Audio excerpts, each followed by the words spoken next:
मैं आपको back side पे चैन लगा के बनाने का गला बता रही हूँ। उसके लिए हमें सबसे पहले गला बनाना होता है, चैन बाद में लगाई जाती है। उसके लिए हमें जैसे कि गला बनाना होता है, हमें बुकरम लेनी होती है। बुकरम हमने 8 इंच ली है, ताकि हमें गला 7 इंच की गहराई का बनाना होता है। और चौड़ाई हमने बुकरम की 7.5 इंच ली है, क्योंकि हमें गले की चौड़ाई 5 इंच की करनी होती है। इसके लिए हमें बुकरम को पहले ऐसे दोहरा मोड़ना होता है। उसके लिए फिर हमें गले की चौड़ाई का निशान लगाना होता है, ऐसे 2.5 इंच पे। और लंबाई का निशान हमें 7 इंच पे लगाना होता है। अगर आप गला गहरा पहनती हो तो आप बुकरम ज़्यादा ले सकती हो। और जैसे कि हमें चकोर गला बनाना है, उसके लिए जैसे कि हमने यहाँ पे 2.5 इंच का निशान लिया है, और यहाँ पे भी हमें 2.5 इंच का ही निशान लगाना होता है। इसके लिए हमें इस निशान से इस निशान को ऐसे मिलाना होता है, ऐसे। जैसे कि 7 इंच हो गया, और इधर से भी नाप के ये भी 7 इंच हो गया। इसके बाद जो एक्स्ट्रा बुकरम है इसको काट लेते हैं।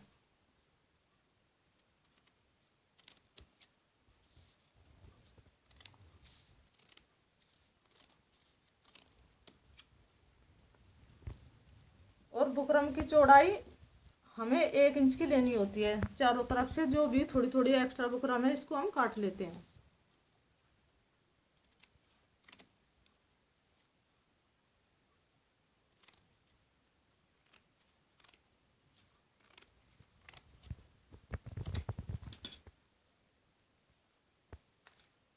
जैसा कि ये हमारा चकोर गला कट के तैयार हो गया। इसके बाद हमें इसे कपड़े पे लगा के सिलना होता है। उसके लिए हमें बुकरम से बड़ा कपड़ा लेना होता है, चकोर, ऐसे। इसके ऊपर ऐसे बुकरम रख के हमें सिलाई लगानी होती है। सिलाई हमें बुकरम के ऊपर लगानी होती है, कपड़े से हटा के, थोड़ी ऐसे, थोड़ा सा बुकरम को छोड़ के।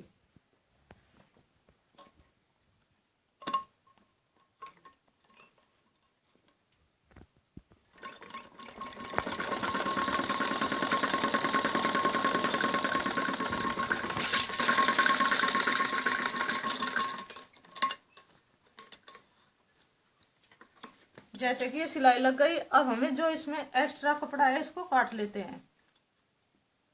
अंदर से कपड़े को थोड़ा सा बुकरम से हटा के, ताकि ये सिलाई में अच्छी तरह से आ जाए।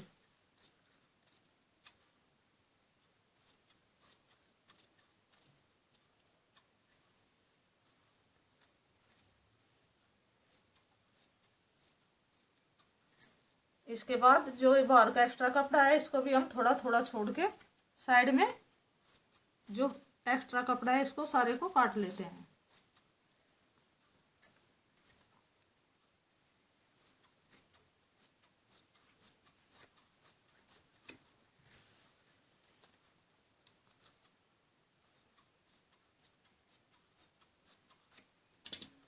इसके बाद हमें बुकरम पे ऐसे कपड़े को मोड़ के सिलाई लगानी होती है, ताकि बुकरम दब जाए।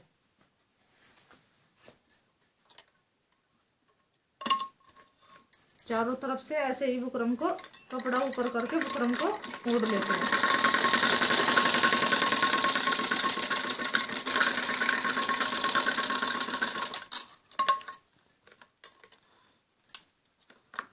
जैसे कि हमारा गला तैयार होगा कपड़ा लगने के बाद। अब इसके बाद हमें इसको सूट के पीस पे लगाना होता है। इसके लिए हमें इसको ऐसे मोड़ के ऐसे बीच में निशान लगाना होता है, ताकि गला टेढ़ा ना हो पाए। और जैसे कि ये हमारा बैक पीस है, इसको ऐसे मोड़ के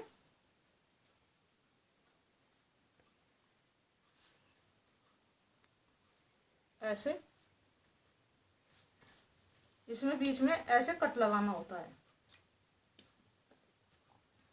और उसके बाद ऐसे 2-3 जगह आप जहां तक आप गला बनाएगी ऐसे कट लगा के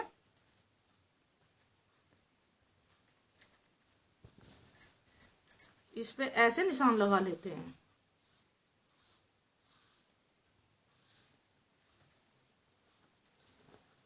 और इसके बाद बुकरम को इसके ऊपर रख के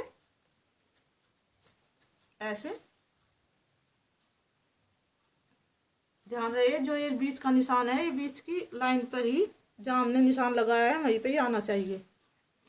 और ऐसे बुकरम की बिल्कुल सटा के सिलाई लगाते हैं।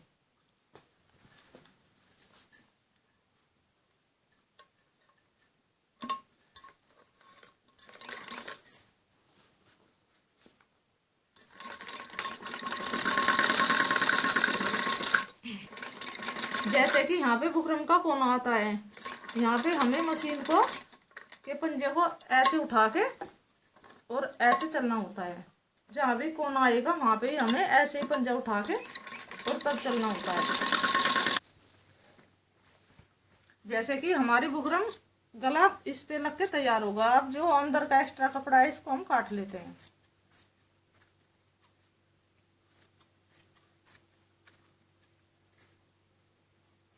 ऐसे काट के, और जो ये कोने हैं इन कोनों पे हम ऐसे कट का निशान लगाते हैं ताकि जब हम गले को पलटे अच्छे से पलट जाए ऐसे। इसके बाद ऐसे बुकरम को ऐसे पलट के इस पे हमें बड़ा नंबर करके ऐसे बुकरम दबाने के लिए सिलाई लगानी होती है।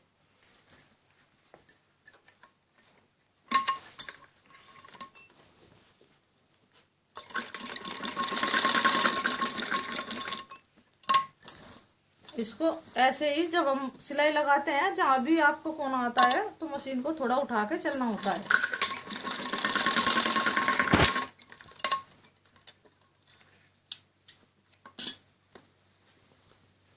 जैसे कि बुकरम लग के गला तैयार होगा। इसके बाद हमें चैन लगाने के लिए ऐसे लंबा कट लगाना होता है। ऐसे पीस को मोड़ के और एक सार करके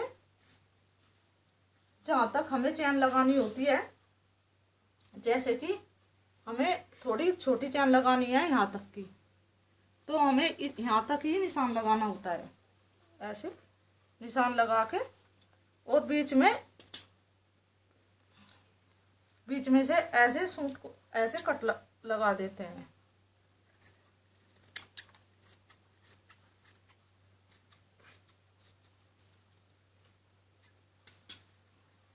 ऐसे आप वैसे अगर पहले चैन लगा के गला बनाओ तो थोड़ी परेशानी आती है, इसलिए बहुत सिंपल तरीके से चैन लगाई जाने का मैं तरीका बता रही हूँ। इसके बाद हम ऐसे 2-2.5 इंच चौड़ी पट्टी काटते हैं और जितनी बड़ी हमने कट लगाया है उससे हम थोड़ी बड़ी पट्टी लेते हैं। इस पट्टी को हम ऐसे नीचे रख के गले से थोड़ी बाहर निकाल के ताकि ये पट्टी मुड़ जाए, और ऐसे हमें बिल्कुल सीधी सिलाई लगानी होती है।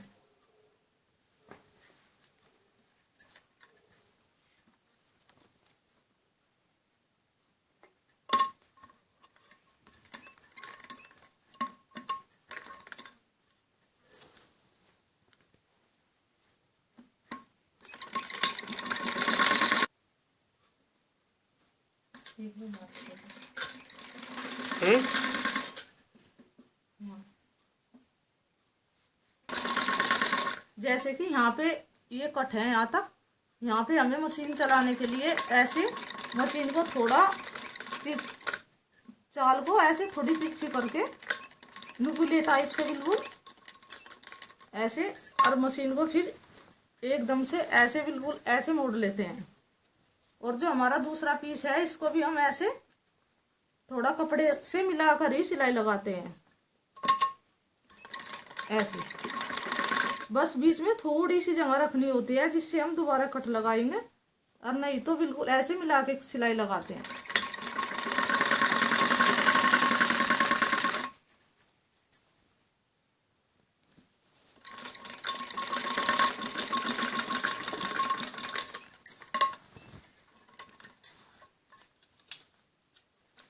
जैसे कि हमने ये पट्टी लगाई है, अब हम इसको भी ऐसे बीच में से काट लेते हैं।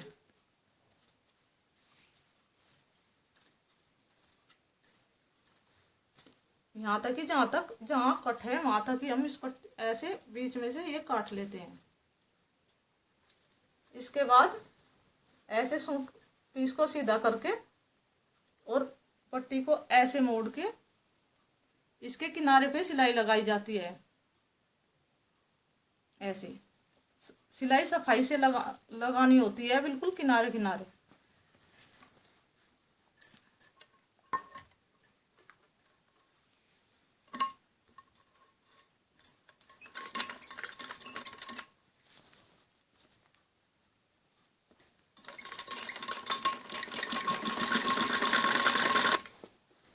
जैसा कि ये हम यहाँ कट तक मशीन आ गई, इस कट में ऐसा थोड़ा सड़वट आ जाता है, इसलिए हम पीछे से अगर थोड़ी बहुत सिलाई रुकी रहती है उसमें हल्का सा कट लगा लेते हैं। और कट लगाने के बाद ऐसे हल्के से हाथ को कपड़े को खींच देते हैं, ज़्यादा नहीं, थोड़े हल्के से हाथ से। ऐसे जो बीच में चुन्नट आती है वो हट जाती है। और बिल्कुल किनारे पे मशीन को रोक के ऐसे, और फिर ऐसे पीस को घुमा के फिर दूसरी साइड भी ऐसे ही सिलाई लगानी होती है।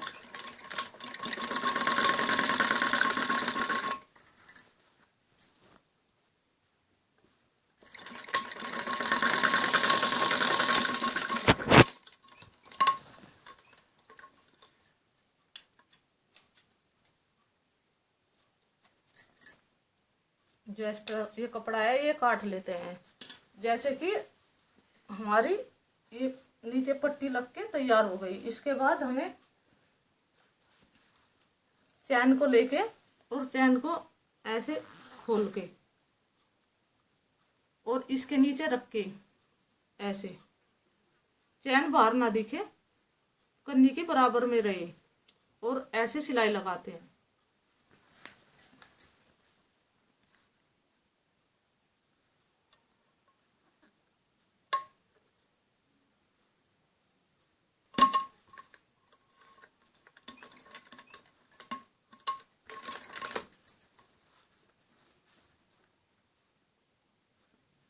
ध्यान रहे चैन बाहर नहीं चमकनी चाहिए, कन्नी की बराबर में होनी चाहिए।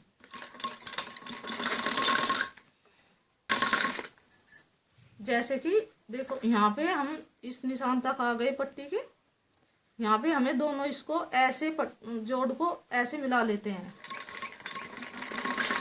और जोड़ को मिला के पंजे को ऐसे उठा के थोड़ा आगे पीछे करके हम यहाँ पे 2 बार सिलाई करते हैं।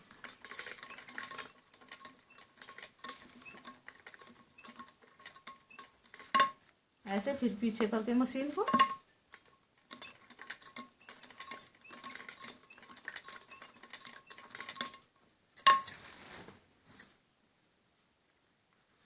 और फिर उसी अनुसार जैसे कि हमने इधर वाली पट्टी पे सिलाई लगाई थी पूरी पे ऐसे ही लगानी होती है। और फिर चैन को ऐसे बंद कर लेते हैं, और इसके बाद हमें ऐसे मिला के, ताकि दोनों सिरे मिल जाए पट्टी के, ऐसे मिला के तब सिलाई लगानी होती है।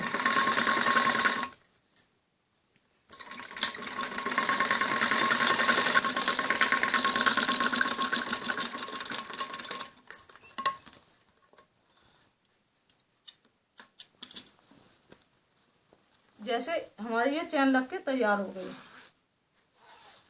ऐसे इसको हम जो ये एक्स्ट्रा बाहर है इसको हम ऐसे दबा के तुरपाई भी कर सकते हैं ऐसे।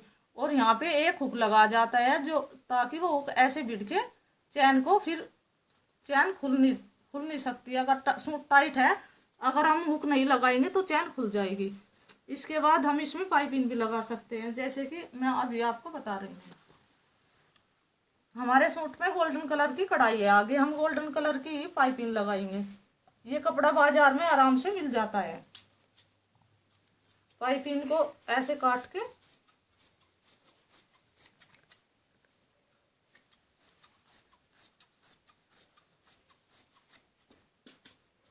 ऐसे हम दोनों अलग अलग पीस पे लगाएंगे, पहले इस हिस्से पे और फिर उस हिस्से पे। इसके लिए जैसे कि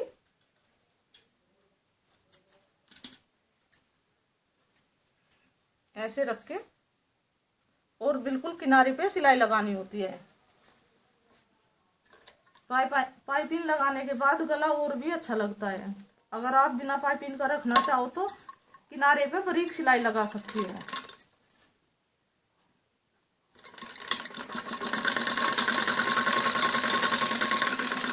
जैसे कि यहाँ पे कोने पे हमें पाइपिंग लगानी होती है, उसके लिए हमें मशीन के पंजे को ऐसे उठा के और पाइपिंग को ऐसे अपनी साइड लेके फिर मशीन को ऐसे चलाना होता है।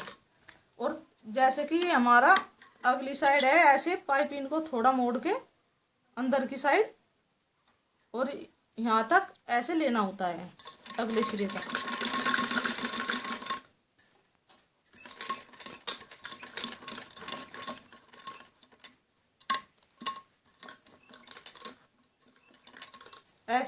ऐसे ही हमें ये दूसरा सिरा है, इस पे ऐसे ही इस पे पाइपिंग लगानी होती है।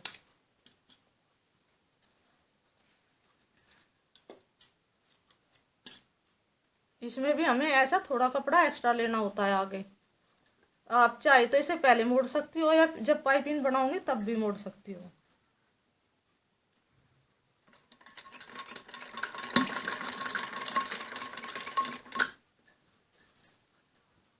ऐसे पाइपिंग को थोड़े हल्के हाथ से खींचना होता है और कन्नी के ऊपर सिलाई लगानी होती है। जब हमारा कोना आता है ऐसे पंजे को थोड़ा उठा के और ऐसे पाइपिंग को थोड़ा खींच के हल्के से हाथ से फिर मशीन को ऐसे किनारे तक पर ही चलाना होता है।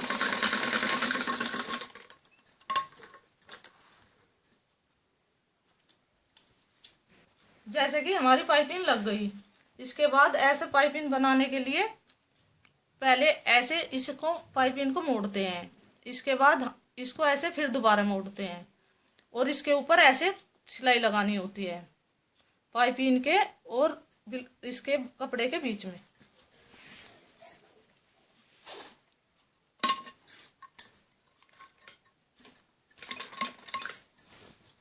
और जैसे कि हमारा यहाँ पे कोना है, इस कोने में हम ऐसे थोड़ा कट लगा लेते हैं।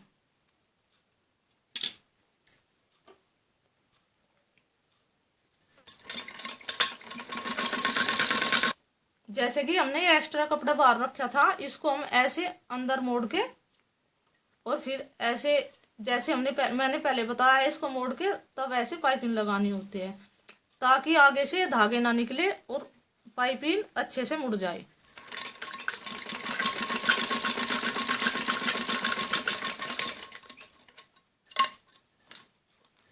मशीन को 2 बार ऐसे आगे पीछे करके सिलाई लगानी होती है ताकि ये निकल ना जाए धागे। और उस ऐसे ही जैसे मैंने इस बार बताया है, ऐसे ही हमें इस पीस पे भी ऐसे ही पाइपिंग लगानी होती है। इसको भी हम पहले ऐसे मोड़ते हैं और फिर इसको ऐसे मोड़ के फिर ऐसे मोड़ते हैं।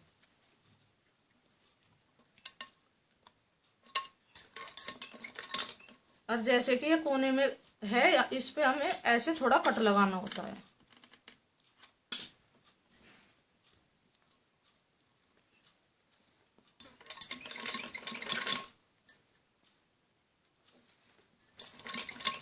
ऐसे कोने पे जब हम कोने पे पाइपिंग लगाते हैं तो हमें मशीन के पंजे को थोड़ा उठा के तब चलना होता है और फिर पूरी पाइपिंग ऐसे ही लगा देते हैं।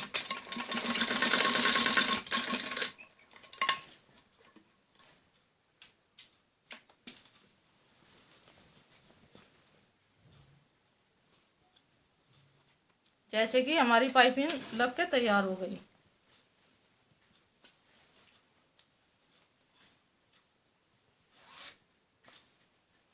ये चैन वाला गला तैयार हो गया। जैसे कि यहाँ पे ये खुला है, यहाँ पे हमें ऐसे हुक लगाना होता है।